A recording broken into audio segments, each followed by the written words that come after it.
Hello everyone, mayroon lang po akong isi-share sa inyo ngayon.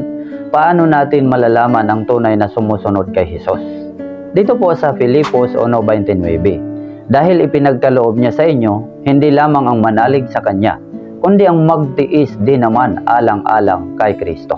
Ibig sabihin, ang tunay na pagsunod, hindi lang yung nasa comfort zone ka lagi. Kailangan ding makita ito sa mga discomfort na sitwasyon. Kailangan ding magtiis o magsakripisyo para kay Jesus sa mission o sa ministry na ipinagkatiwala niya. Maunawaan natin na sa buhay Kristiyano, hindi lang puro masaya. Minsan, nahaharap din tayo sa mga sitwasyong mahirap, may mga problema, may mga tukso, may mga panghihina. Pero kailangang magtiis, magsakripisyo, alang-alang sa tunay na pagsunod kay Jesus. Dito malalaman kung tunay ba talaga tayo sa ating commitment sa ating Panginoong Jesus. God bless everyone. Thank you for watching at huwag kalimutang mag-follow.